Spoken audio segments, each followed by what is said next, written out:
Hi, ఈ వీడియోలో ఒక ఇంట్రెస్టింగ్ టాపిక్ చెప్పాలనుకుంటున్నాను. యాక్చువల్గా జనరల్గా గూగుల్లో సెర్చ్ చేస్తూ ఉంటే నాకు జస్ట్ క్లీనింగ్ ప్రాపర్టీస్ ఉన్న లీవ్స్, ఆకులు ఏమైనా ఉన్నాయా, న్యాచురల్గా ఏదైనా ట్రై చేయొచ్చా అని అనుకుంటున్నాను. అది సెర్చ్ చేస్తే నాకు గూగుల్లో ఒక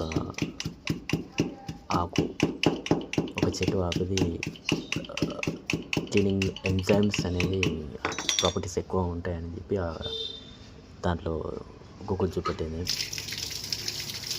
దాన్ని ట్రై చేద్దామని చెప్పి దానికోసం బ్లీచ్లో వాష్ చేసిన పూని ఒక హార్డ్ స్టెయిన్ పైన అప్లై చేశాను. బట్ నాకు చాలా వర్కౌట్ అయింది.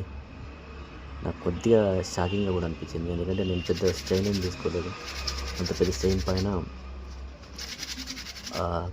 ఆ ఆకు యొక్క రసాన్ని దానిపైన పోసి ఆ పైన జనరల్ నేను strain remover, normal strain remover అది, దాన్ని అప్లై చేస్తే అసలు ఎక్స్పెక్ట్ చేయలేదు రిజల్ట్. చాలా బాగా వచ్చింది, అసలు మరక అనేది ఏం లేదు. దాని తర్వాత ఆలోచిస్తే అసలు మనకు చుట్టుపక్కల ఉండే ఆకులతోటి కూడా మనం డ్రై క్లీనింగ్ చేయవచ్చు న్యాచురల్గా అని నాకే కొద్దిగా ఆశ్చర్యం అనిపించింది. సో ఈ వీడియో మొత్తం చూడండి. ఈ వీడియో పూర్తిగా చూసి అసలు నేను యూజ్ చేసిన ఆకేంటి, అది మీరు ఇంట్లో కూడా ట్రై చేయవచ్చు. నేను ఎక్స్పెరిమెంటల్గానే ట్రై చేశాను, బట్ మీరు కూడా ఒకసారి ట్రై చేస్తే ఆ రిజల్ట్ మీకు ఎలా వస్తుందో నాకు కూడా తెలుస్తుంది. నాకైతే రిజల్ట్ 100% వచ్చింది. మీరు కూడా ఒకసారి చూసి ఒకవేళ మీకు సక్సెస్ అయితే నాకు కామెంట్ చేయండి, ఛానల్ని సబ్స్క్రైబ్ చేయండి. చూద్దాం మీకు ఎటువంటి రిజల్ట్స్ వస్తుంది. నాకైతే 100% రిజల్ట్స్ వస్తుంది. మీ ముందే చేశాను వీడియోలో. అంత పెద్ద స్టెయిన్ నాకు ఈజీగా వెళ్ళిపోయింది. అది నేను బ్లీచ్లో కూడా వాష్ చేశాను, అది పోలేదు.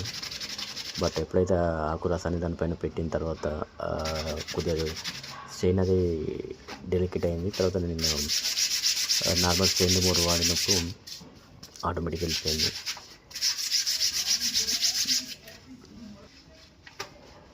ఇది ఎక్స్పెరిమెంటల్గా ట్రై చేసిన వీడియో, కస్టమర్ చెక్ పైన. నాకైతే రిజల్ట్ వచ్చింది. మీరు ట్రై చేయండి, బట్ జాగ్రత్తగా ట్రై చేయండి. ఎందుకంటే అన్ని స్టెయిన్స్ పైన వర్కౌట్ అయ్యిందని నేనైతే ట్రై చేయలేదు. ఫస్ట్ చేశాను, దీనిపైన నాకు వర్కౌట్ అయింది. బట్ ఇంకోటి ఏంటంటే గూగుల్లో చూపెట్టిన దాని ప్రకారం కాఫీ స్టెయిన్స్ ప్లస్ మట్టి మరకల పైన ఇది ఎఫెక్ట్ చూపిస్తాయని చెప్పి చూపెట్టింది. జస్ట్ దీన్ని ఆ స్టెయిన్ పైన అప్లై చేసిన తర్వాత జస్ట్ రబ్ చేసి దాని మీద ఏదైనా స్టెయిన్ రిమూవర్ అప్లై చేస్తే ఆటోమేటిక్గా దాంతోపాటు స్టెయిన్ వెళ్ళిపోతుంది. సో నేనైతే ఫస్ట్ దీనిపైన ట్రై చేశాను. నెక్స్ట్ వీడియోస్లో అది కూడా ట్రై చేస్తాను.